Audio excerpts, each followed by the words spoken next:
실루엣, 나의 여왕, 8화. 위기의 남자. 이것은 내가 꿈꾸던 엘과의 삶이 아니었다. 무언가 잘못되어 가고 있었다. 그렇게 정신적으로 혼란할 무렵, 또 다른 위기의 파도가 나를 덮쳐왔다. 잘 다니고 있던 회사에 매서운 칼바람이 불어닥친 것이다. 외국 기업과의 인수합병으로 인해 직원의 40%를 줄이는 엄청난 구조조정이 시작되었던 것. 나를 포함한 직장 동료들 모두가 크게 동요하기 시작했다. 그때까지만 해도 나는 모두가 알만한 대기업은 아니었지만 나름 건실하고 안정적인 회사를 다니고 있다고 생각했다. 하지만 인공지능의 발전을 필두로 한 거대한 시대의 흐름의 변화 속에 건실하고 안정적인 회사란 아무런 의미가 없었다. 나는 살아남아야 했다. 무슨 일이 있어도 살아남아야 했다. 그도 그럴 것이 엘과의 결혼 과정에서 너무도 많은 신용대출을 썼던 터였다. 그동안 많지는 않아도 나름 착실하게 돈을 모아왔던 나는 몇 년 사이 3억이 넘는 빚을 가진 빚쟁이가 되어 있었던 것이다. 하늘이 도왔을까? 천만다행히도 나는 살아남았다. 60% 안에 포함된 것이다. 하지만 머지않아 2차 구조조정이 진행될지도 모른다는 소문이 회사 내에 흉흉하게 나돌았다. 나는 혹시 모를 그 상황에 대비해야만 했다. 그러려면 우선적으로 소비부터 줄여야 했다. 다른 선택이 없었다. 나는 이러한 사실들을 엘에게 있는 그대로 이야기했다. 엘의 협조가 절대적이었기 때문이었다. 그러게 좀 더 좋은 회사를 다니지 이게 뭐야. 애초에 대기업 다녔으면 좀 좋아? 나는 순간적으로 나의 귀를 의심했다. 엘에게 큰 기대를 한 건 아니었지만 이러한 상황에서는 힘이 되어줄 것이라 의심치 않았기 때문이었다. 나와 엘, 우리는 운명 공동체였다. 내가 생각해온 운명 공동체란 여러 가지 일에서 사소하게 다투더라도 위기가 닥치면 똘똘 뭉쳐 그 위기를 이겨나가는 사람들이었다. 그런데 엘은 그 첫 마디부터 나의 그런 기대를 산산조각 내어버렸던 것이다. 벽이었다. 그야말로 벽이었다. 생각해보니 그 어느 순간부터 엘과의 대화는 벽을 보고 말하는 것만 같았다. 생활비 100만 원. 지금 장난해? 힘들겠지만 지금으로선 그 방법이 최선이야. 일단 대출부터 빨리 갚아야지. 갚고 나서 몰라. 난 그런 건 모르겠고. 100만 원으로는 못 살아. 저기, 엘. 내 말 좀 들어봐. 나는 그녀를 이해시키기 위해 말을 이어나갔지만 대화는 그 이상 이어지지 못했다.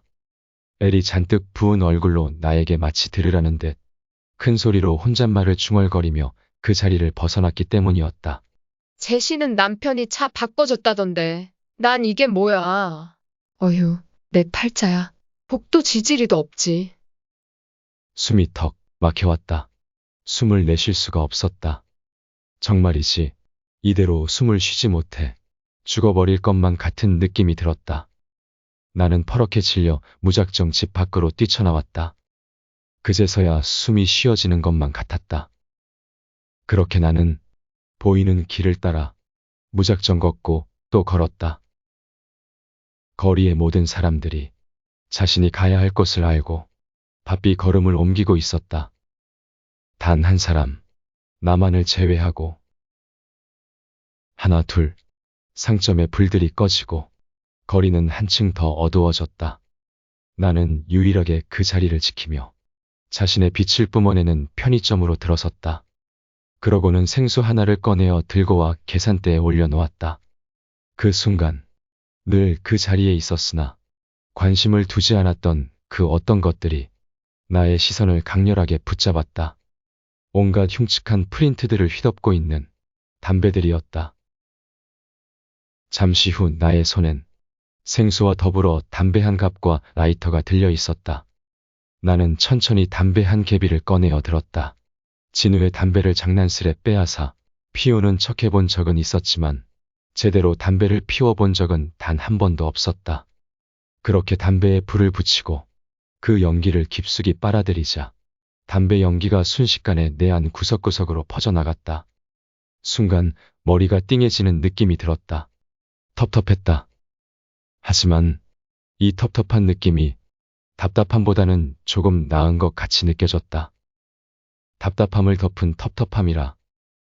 그렇게 나는 그날 이후 가끔씩 텁텁함에 힘을 빌리게 되었다. 그리고 그 가끔은 차츰 잦아졌다. 엘은 내가 담배를 피우기 시작한 것을 금방 눈치챘다. 이젠 하다 담배까지 피워. 요즘 대체 왜 그래? 왜 안 하던 짓을 하는데 돈 아껴야 한다면서. 담배값은 땅 파면 나오나 보지? 엘은 날선 목소리로 나를 몰아붙였다. 무어라 변명할 말이 없었다.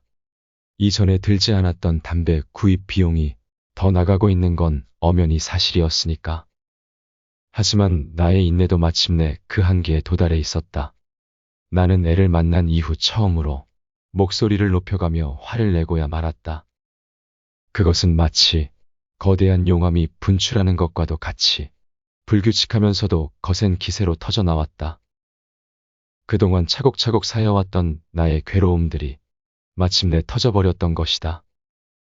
그렇게 한 번 터진 화산은 아무리 트러마가 보려 해도 그 틈새를 뚫고 쉴 새 없이 흘러내렸다. 그런 나의 모습에 엘은 몹시 충격을 받은 듯했다. 엘은 한참 동안 그런 내 모습을 귀신 보듯 쳐다보다가 이내 서럽게 울기 시작했다. 그리고 그 울음은 몇 시간이 지나도 멈출 줄 몰랐다. 나는 그런 그녀의 모습을 보며 분노와 미안함, 자괴감과 죄책감이 뒤범벅되어 어찌할 바를 모른 채 얼굴만 거칠게 감싸줄 뿐이었다. 내가 그녀를 울리고야 말았다. 다른 누구도 아닌 내가. 미안해, 엘. 정말 미안해. 결국 나는 먼저 사과하는 방법을 택했다. 그 방법 외에 달리 방법이 없었다. 또다시 그녀의 승리였다. 이후 한동안 전에 없던 평화로운 날들이 이어졌다. 엘은 이전처럼 나를 몰아세우지 않았다. 나 또한 그런 그녀를 위해 더 이상 담배를 피우지 않았다. 이대로라면, 정말 이대로라면 이 전과는 다를 수도 있겠다는 그 어떤 희망이 보이는 순간이었다. 하지만 이러한 희망은 오래가지 않았다. 소문으로만 돌던 2차 구조조정이 현실이 되었던 것이다. 그리고 이번에는 나도 예외가 아니었다. 나는 순식간에 실직자가 되었다.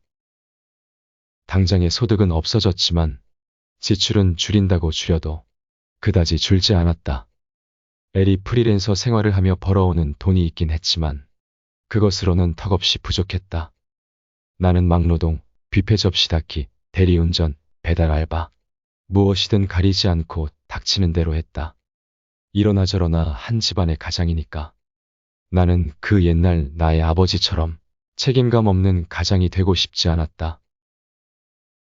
레오, 얼마 전에 배달하다가 제시 만났다며?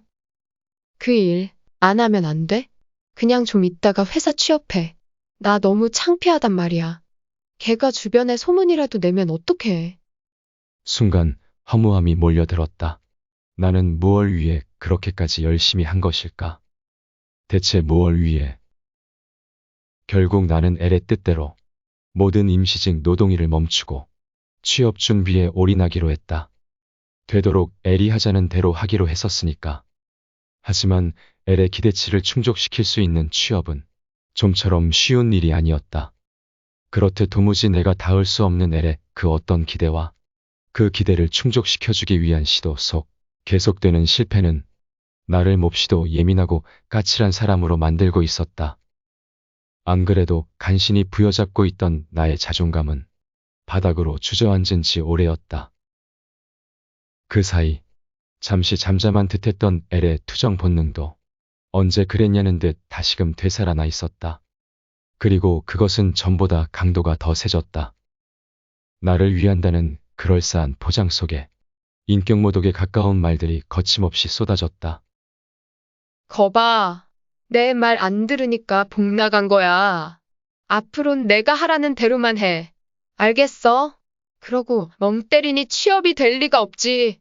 돈은 못 벌면서 밥은 잘 넘어가나 보지? 에휴, 나니깐 이런 말이라도 해주는 거야.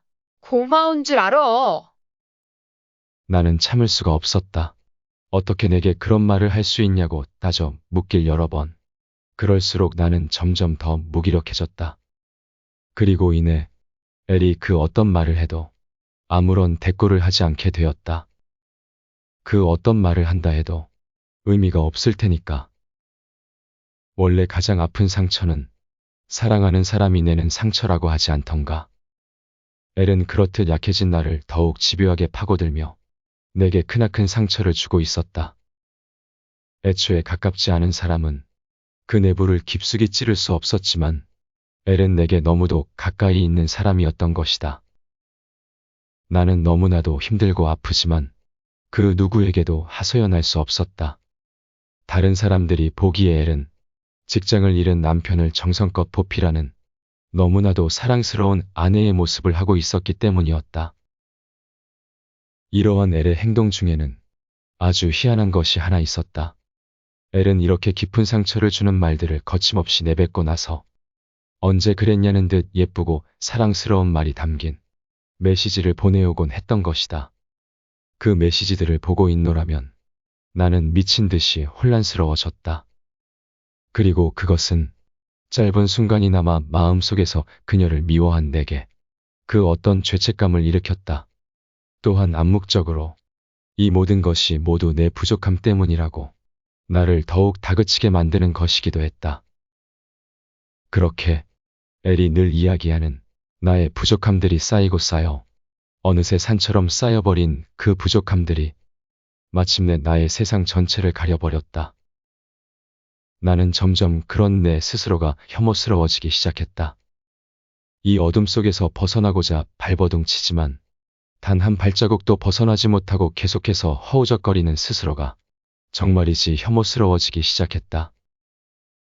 이렇듯 나 스스로 궁지에 몰렸다는 생각이 들었을 때 나는 줄곧 나의 동굴을 찾아 에너지를 충전하곤 했었다.